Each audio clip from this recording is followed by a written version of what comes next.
Thank you, Deputy Speaker. Australia is facing a fuel crisis at the worst possible time.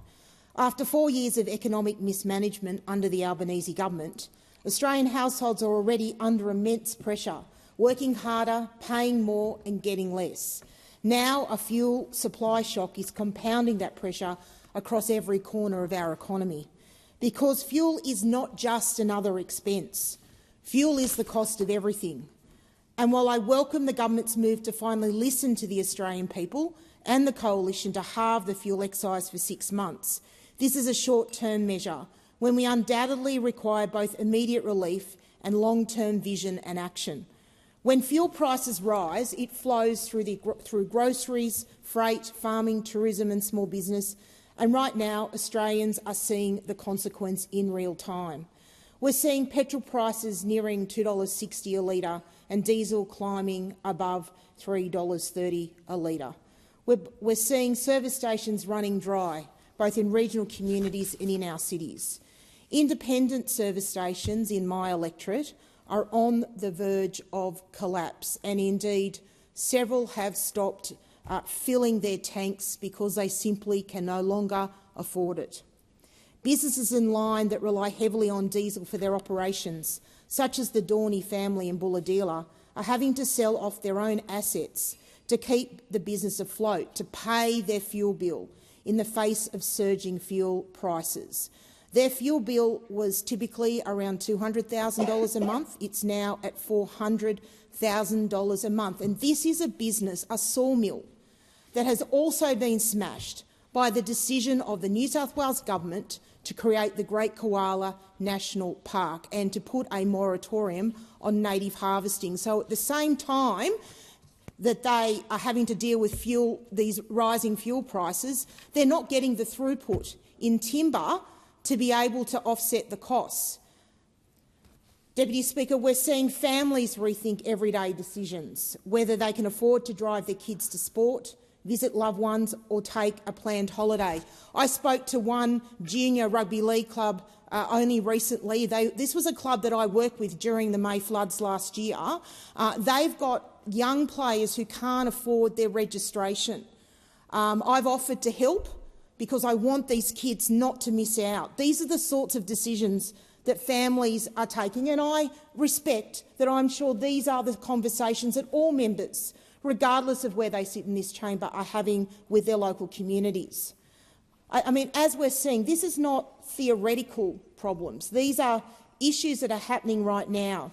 And what's been the government's response? Well, from our perspective, certainly, there's been delay.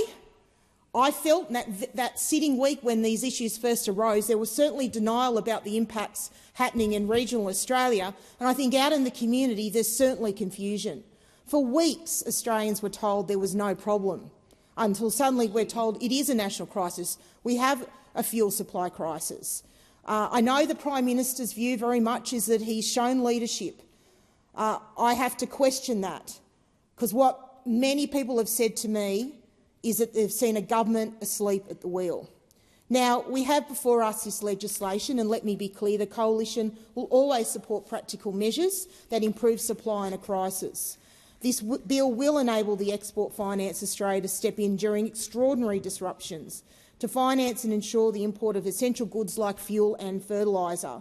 This is a sensible and necessary step. But we must also be honest about what this bill actually does, because this bill does not get fuel to empty stations today, it does not bring down prices tomorrow, and it does not fix the structural weaknesses that have left Australia exposed. But there's an even deeper problem here. The bill exposes a fundamental inequity in the government's approach, because who is this support really for? This legislation effectively underwrites the purchase of fuel by major corporate importers, large, well-capitalised players who already dominate the supply chain. But what about the rest of the supply chain? What about the wholesale distributors? What about the independent operators? What about the small family-run service stations in regional Australia? They are the ones on the front line of this crisis. They are the ones struggling to secure supply. They are the ones facing skyrocketing wholesale prices and tightening credit. And they are the ones least capable but who are expected to carry the risk. The government is stepping in to support the top end of the market, but is leaving the little guys to fend for themselves. It's forgetting that small business service station owners trying to find the capital to fill their tanks. It's forgetting the independent distributor who's being squeezed between rising global prices and limited access to supply. And I believe, and I've said in this chamber, that there has been hoarding happening during this crisis, and it's a matter that I have written to the Treasurer about to request the ACCC have an anti-hoarding power that it currently does not have. And it's forgetting the small operators who are quite literally trying to keep fuel flowing to their communities. Because here is the reality. You cannot have fuel at the bowser if small operators can't afford to put fuel in the tank. And right now, many of them are struggling to do exactly that. This is a government who talks about resilience, but it's ignoring the very part of the supply chain that delivers fuel to Australians.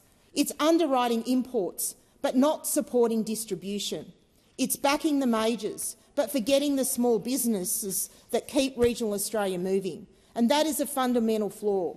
And it's compounded by the government's broader policy settings, because while they're now stepping in to underwrite imported fuel, they've actively restricted investment in Australian energy production. Through changes to the Statement of Expectations last year, the government removed Export Finance Australia's ability to support coal, oil and gas projects.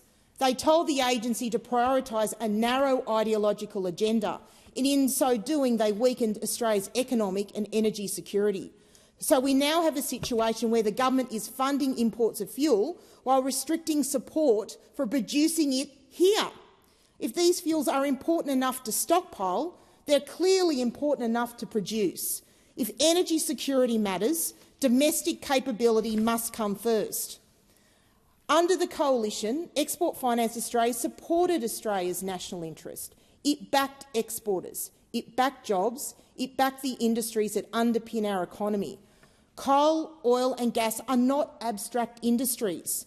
They are the backbone of regional economies and a key source of national wealth. But under this government, Export Finance Australia has been repurposed to fit an ideological agenda, one that excludes the very industries we now depend upon in this crisis. So I'm calling on the government to remove the restrictions that prevent Export Finance Australia from supporting coal, gas and crude oil. And I'm calling on the government to back Australian production, not block it. And importantly, I'm calling on the government to recognise the full supply chain, not just the major importers at the top. Because if the government is serious about fuel security, it must support production, importation, distribution and retail, not just one part of the system. And we must also address the immediate cost pressures Australians are facing, because this bill does nothing to reduce prices at the bowser today. That's why the coalition called for immediate targeted relief through a temporary halving of the fuel excise, and this would deliver around 26 cents a litre in savings, providing immediate relief to families and small businesses who are struggling right now. And I thank the government for the announcement today, which I'm sure will be welcomed by Australians. Deputy Speaker, this crisis is exposing the consequences of 4 years of poor decisions. A failure to build domestic capability, a failure to support key industries, and now a failure to support the small businesses that keep fuel flowing across this country. The government is underwriting the majors while leaving small operators to carry the risk. It's backing big corporate importers while forgetting the independent service stations and distributors who are the backbone of regional fuel supply. And if this war does come to an end and we have a situation where we do see prices for fuel drop substantially, what we have now is a situation where the government will cover the differential in the cost for the major players, but leaving small service station operators with fuel in their tanks that they've paid substantially more for than the price on the market. So it's going to be a significant issue for many small fuel service station operators around the country.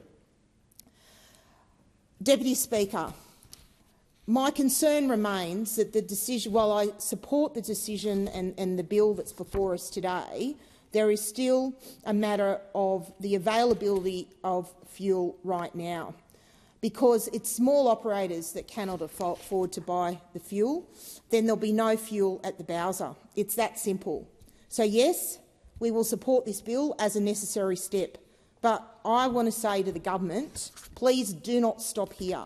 Fix the underlying policy settings, restore support for Australian energy production, support the entire fuel supply chain, not just those at the top end, and deliver real immediate relief to Australians doing it tough.